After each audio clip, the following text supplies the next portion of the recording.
भारत और पाकिस्तान के बीच अब जो शह और मात का खेल चल रहा है उसने इस्लामाबाद की रातों की नींद और दिन का सुकून पूरी तरह से छीन लिया है। एक तरफ सीमा पार से लगातार गीदड़ भभकियां आ रही हैं, तो दूसरी तरफ दिल्ली में बैठे नीति निर्माताओं ने एक ऐसा साइलेंट मास्टर स्ट्रोक चल दिया है जिसकी गूंज सीधे रावलपिंडी के सैन्य मुख्यालय तक सुनाई दे रही है। पानी, जी हां दोस्तों, सिर्फ पानी की एक बूंद और इसके इस्तेमाल ने पड़ोसी मुल्क की पूरी सत्ता और सैन्य तंत्र को हिलाकर के रख दिया है।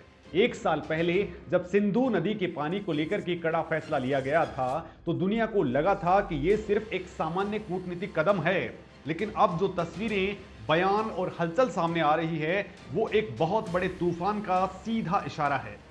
पाकिस्तान के रक्षा मंत्री ख्वाजा आसिफ सरेआम टीवी चैनल्स के ऊपर युद्ध की धमकियां दे रहे हैं और उनके नेता संयुक्त राष्ट्र के अंदर शिकायतें लेकर के भाग रहे हैं।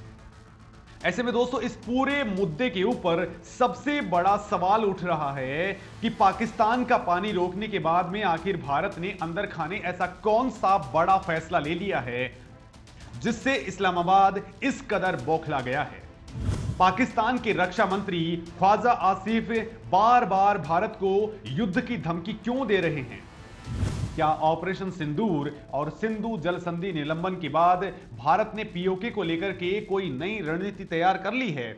और क्या पीओके में बढ़ते प्रदर्शन और पाकिस्तान विरोधी नारों के पीछे कोई बड़ा भू राजनीतिक बदलाव छिपा हुआ है? दोस्तों, इन सभी सवालों का जवाब बिल्कुल सीधा, सटीक और पाकिस्तान के लिए बेहद डरावना है। जब किसी देश की रगों के अंदर दौड़ने वाला पानी ही उसके कंट्रोल से बाहर होने लगे तो उसकी बौखलाहट और चीख पुकार लाजमी है।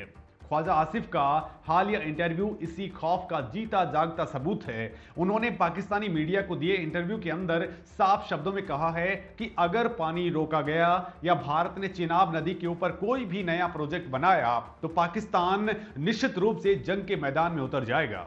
ये कोई मामूली राजनीतिक बयान नहीं है, ये उस देश के रक्षा मंत्री का सबसे बड़ा डर है जिसकी पूरी इकोनॉमी, अस्तित्व और कृषि सीधे तौर पर उन्हीं नदियों के ऊपर टिकी है जिनका कंट्रोल अब पूरी तरह से भारत के पास में है।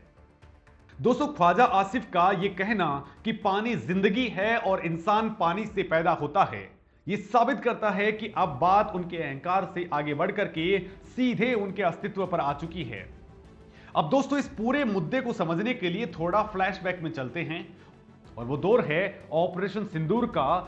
इस एक कदम ने दोस्तों पूरे खेल के नियम, कायदे और नतीजे हमेशा के लिए बदल दिए। इससे पहले तक हमारी पॉलिसी बहुत ज्यादा रक्षात्मक हुआ करती थी, लेकिन पहलगाम की उस दुखद घटना के बाद जहां हमारे कई निर्दोष लोगों ने जान गंवाई, उसके बाद में दिल्ली का एक्शन प्लान पूरी तरह से आक्रामक और बिना किसी रहम वाला हो चुका है। बिना कोई गोली चलाए, बिना कोई मिसाइल दागे पाकिस्तान को घुटनों पर लाने का सबसे तगड़ा और अचूक तरीका था पानी की सप्लाई पर अपना अधिकार जताना। उस एक फैसले ने 1960 की उस ऐतिहासिक संधि को सस्पेंड कर दिया जिसके दम पर पाकिस्तान दशकों से अपनी प्यास बुझाता आ रहा था। दोस्तों, इसे थोड़ा और सरल भाषा में समझ लीजिए। मान लीजिए आपके घर के अंदर पानी की जो पाइपलाइन आती है उसका मैन वॉल्व किसी ऐसे पड़ोसी के हाथ में है जिससे आपकी दिन रात दुश्मनी चलती है और आप उसके घर में पत्थर फेंकते हैं। अब दोस्तों, अब तक तो वो पड़ोसी शराफत से आपको पानी दे रहा था, लेकिन जब आपकी नापाक हरकतें हद से ज्यादा गुजर गई तो उस पड़ोसी ने वॉल्व को अपनी तरफ घुमा लिया। बस बिल्कुल यही हो रहा है इस वक्त पाकिस्तान के साथ में। भारत चिनाब नदी के ऊपर ऐसे इंफ्रास्ट्रक्चर और बड़े हाइड्रो प्रोजेक्ट्स तैयार कर रहा है जो पूरी तरह से हमारे कानूनी हक में है। पाकिस्तान को भारत की चिनाब और दूसरी जल विद्युत परियोजनाओं से इतना बड़ा खतरा इसलिए महसूस हो रहा है क्योंकि पिछले एक साल के अंदर भारत ने इन प्रोजेक्ट्स के ऊपर कितनी तेजी से काम किया है, इसका कोई भी डेटा या जानकारी उनके पास में नहीं है। दोस्तों, पहले वो किशन गंगा जैसे प्रोजेक्ट्स की खुद वहां जाकर के निगरानी करता था, लेकिन अब उनके लिए दरवाजे हमेशा के लिए बंद कर दिए हैं। ये सस्पेंस और अनिश्चितता उन्हें अंदर ही अंदर दीमक की तरह खा रही है। दोस्तों, क्या पानी का मुद्दा भविष्य में भारत पाकिस्तान तनाव का सबसे बड़ा कारण बन सकता है? तो इसका जवाब भी 100% हां के अंदर है। अगर भारत अपने जल संसाधनों का 100% उपयोग करना शुरू कर दे तो पाकिस्तान की एग्रीकल्चर और इकोनॉमी पूरी तरह से सूख जाएगी। और यही वो डर है जिसने पाकिस्तान की उप प्रधानमंत्री इशाक डार को संयुक्त राष्ट्र सुरक्षा परिषद यानी कि यूएनएससी का दरवाजा खटखटाने को मजबूर कर दिया है। उन्होंने यूएनएससी को एक खत लिख करके गुहार लगाई है कि भारत चिनाब नदी पर जो प्रोजेक्ट बना रहा है उसका संज्ञान लिया जाए। संयुक्त राष्ट्र के अंदर पाकिस्तान के परमानेंट मेंबर आसिम इफ्तिकार अहमद ने भी इस मुद्दे को जोर शोर से उठाया है, लेकिन ये उनकी ताकत नहीं बल्कि ये उनकी कूटनीतिक बेचैनी और लाचारी का सबसे बड़ा सबूत है। दोस्तों, दूसरों के सामने झोली फैलाना पाकिस्तान की पुरानी आदत है, लेकिन अब दुनिया भी समझ चुकी है कि भारत अपने पानी और अपने हकों का फैसला खुद करेगा। लेकिन इस कहानी का थ्रिल सिर्फ पानी तक सीमित नहीं है। असली खेल और असली बगावत तो पाकिस्तान के उस हिस्से में चल रही है जिस पर उसने अवैध और जबरन कब्जा कर रखा है। वो है पीओके यानी कि पाकिस्तान अधिकृत कश्मीर। दोस्तों, आज वहां हालात इतने बेकाबू हो चुके हैं कि लोग अपना डर भूल करके सीधे सड़कों पर उतर आए हैं। महंगाई, भूखमरी, बेरोजगारी और पाकिस्तानी सेना के अत्याचारों से परेशान पीओके की आवाम अब सीधे इस्लामाबाद की सत्ता के खिलाफ बगावत कर रही है।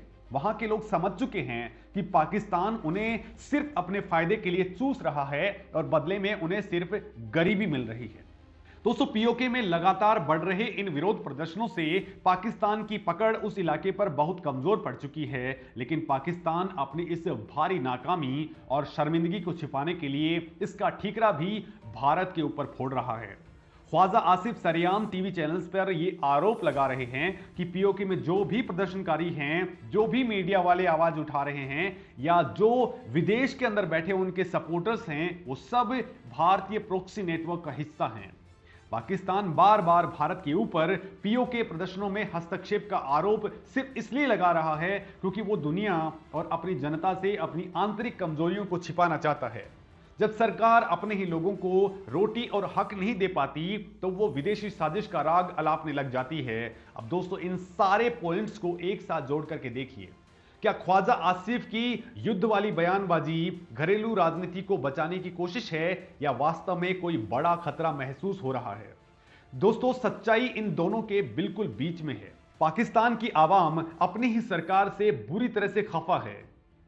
राजनीतिक अस्थिरता और चरमराती इकोनॉमी से अपनी जनता का ध्यान भटकाने के लिए पाकिस्तानी नेताओं को हमेशा भारत से युद्ध नाम के एक कार्ड की जरूरत होती है। वो अपनी जनता को एक झूठे और खोखले विमर्श के नाम पर डरा करके एकजुट रखना चाहते हैं, लेकिन बंद कमरों के अंदर उन्हें भी ये बहुत अच्छे तरीके से पता है कि अगर भारत ने जल संसाधनों का अपना पूरा अधिकार इस्तेमाल कर लिया तो पाकिस्तान का पूरा वजूद खतरे में पड़ जाएगा।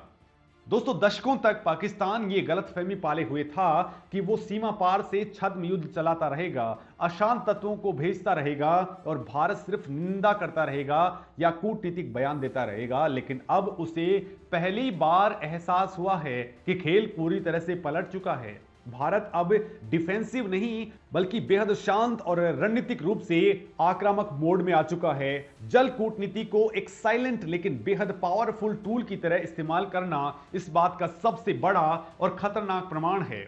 असल में ये तीनों चीजें मिलकर के पाकिस्तान के लिए एक ऐसा तूफान बनाती हैं जिससे बचने का कोई रास्ता उन्हें नजर नहीं आ रहा। दोस्तों, आने वाले वर्षों में सिंधु जल, पीओके और सीमा पार की नापाक हरकतें, ये तीनों मुद्दे ही इस पूरे क्षेत्र की दिशा तय करेंगे। भारत की जल विद्युत परियोजनाएं अपने तय सीमा और तेज गति से पूरी होंगी। इससे न केवल जम्मू कश्मीर के लोगों को भरपूर बिजली और विकास मिलेगा, बल्कि भारत की स्थिति और ज्यादा मजबूत हो जाएगी। दूसरी ओर जब पीओके के लोग अपने पड़ोस में इस तेजी से होते विकास को देखते हैं तो उनका आक्रोश पाकिस्तान के खिलाफ कई गुना भड़कने वाला है। दोस्तों, पीओके के अंदर भारत समर्थक भावनाओं और पाकिस्तान विरोधी आंदोलनों का भविष्य अब बहुत उज्जवल और आक्रामक नजर आ रहा है। अगर भारत जल कूटनीति और सैन्य दबाव इन तीनों मोर्चों पर एक साथ इसी तरह आगे बढ़ता रहा तो पाकिस्तान के पास में कोई विकल्प नहीं बचेंगे। उनके पास सिर्फ दो ही रास्ते हैं, या तो उन्हें अपने पाले हुए अशांत तत्वों को पूरी तरह से खत्म करके शांति का रास्ता चुनना होगा, या फिर एक ऐसे आर्थिक, कूटनीतिक और जल संकट वाले विनाश के लिए तैयार रहना होगा जहां से वापसी का कोई भी रास्ता नहीं बचता। तो दोस्तों, अब पूरी बिसात और तस्वीर बिल्कुल साफ है। एक तरफ खौफ में जी रहा पाकिस्तान है, जिसके रक्षा मंत्री युद्ध की खोखली धमकियां देकर के अपनी गिरती हुई साख को बचाने की नाकाम कोशिश कर रहे हैं। दूसरी तरफ एक ऐसा अडिग, शांत और शक्तिशाली स्टैंड है जिसने बिना कोई हथियार उठाए ही दुश्मन के खेमे के अंदर हाहाकार और त्राहिमाम मचा दिया है।